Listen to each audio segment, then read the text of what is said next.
Forward to school dismissal. Samantha packed her books in her locker and locked it. Then she walked out of the school in deep thoughts. Who is that guy Zack? He looks scary. I think I need to change seats, but what if it's just a normal mark that he got by accident? Boo!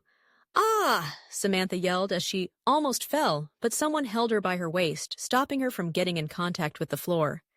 She immediately recognized the warmth that emerged from his fingers and spread around her body. Bryan, you fucking scared me to death, Samantha muttered, and Bryan brought his lips closer to her ears.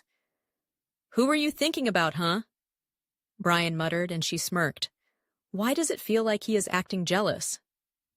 No need to pretend. I was thinking about a new classmate, Zack. He looks dangerous, and it was really scary that he sat next to I and Lilly. Samantha muttered. Zack? The name sounds familiar, but I cannot actually pinpoint it out. Bryan muttered, and Samantha smiled. Okay, you're teaching me 2 things today. Tennis and physics. So let's go, Samantha said, and Bryan bent down and carried her in a bridal style while she yelled in shock. They're dating. Bryan is carrying her. I'm envious of her. Lovely couple. Samantha flushed at their comments, but when her eyes locked with someone, Zack, fear gripped her. She quickly placed her head on Bryan's chest and closed her eyes. Who made you scared? Bryan asked with a frown as he looked around. Immediately, Zack saw Bryan's eyes searching for him.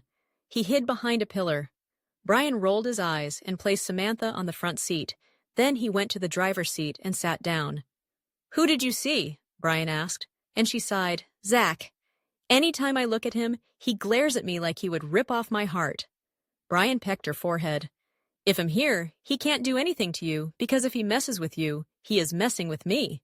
Bryan muttered his forehead, making thick lines. At the Quinn's mansion, Samantha's house isn't big enough to play tennis. At the gaming hall. Put something light on, Bryan muttered as he began to remove his trousers. Her eyes widened. Is he going to do that to me? Samantha thought with a gulp. No stop thinking nonsense. When she looked at him, he had already removed his shirt, uniform, and trousers. He was a black short stopping below his knees, and he was wearing a black singlet too.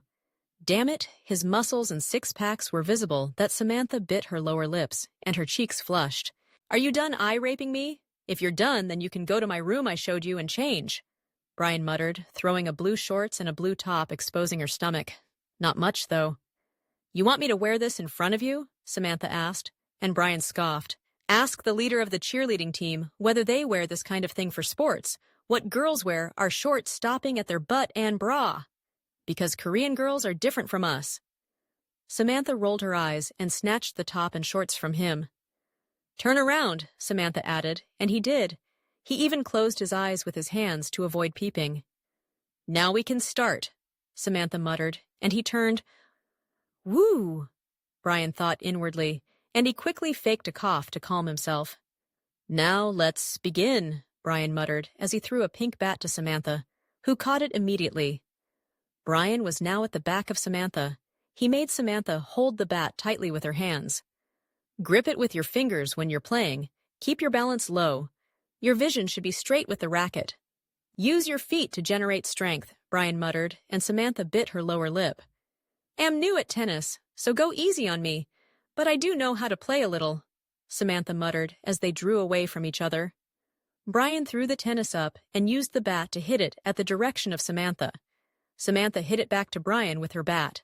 At the end of the game, Samantha was breathing hard, heat running down her neck and soaking her top. I told you to go easy on me. Samantha frowned while Bryan smirked. I went easy on you because if it was those my stupid friends, I would make sure to add 100% of my strength. Bryan rolled his eyes and passed a can of water to her, and she quickly removed the cap and took a large gulp. Then she belched loudly. Am hungry. Samantha tapped her tummy, and Bryan frowned. Are you going to eat like this? He said. Looking at her from head to toe, her hair had turned to something else totally. She was sweating and was awkwardly smelling of heat. Come and take a shower. Bryan dragged Samantha to his bathroom and locked the door. Be quick, Bryan muttered and walked away. Samantha came out with a towel wrapped around her body as she opened the wardrobe to find it empty. There is no way she would take a shower and wear the same bralette she wore. Nope. Then she heard a knock. What? Samantha yelled. I got you something to wear, Bryan muttered, and Samantha frowned. Drop it on the floor, Samantha muttered, and he did before walking away. Samantha opened the door and grabbed the box before walking in and closing the door. Exactly what I like, Samantha muttered as she brought out a yellow simple gown from the box, but suddenly yelled when something caught her attention, a bra and panties. It fits you perfectly, but time for physics, Bryan muttered, dropping up to 3 physics textbooks and a jotter on the table. Why did I tell him to teach me physics? I need to do something so he wouldn't teach me physics. I hate that subject. Samantha thought. Ahhh. I wish my physics teacher would disappear from planet Earth, especially when I'm an art student. At Samantha's house, Samantha's mom held on to the picture of her daughter Samantha and Bryan. They were holding each other's hand while a ball was on the floor next to them. Is such a... She coughed, then spat out blood. A pity that I wouldn't see you two graduate and get married, she thought. My time is up finally, but I wish you two happiness. My time came before what the doctor said, she thought, as tears rolled down her eyes as she continued to spit out blood while her chest kept tightening inside her.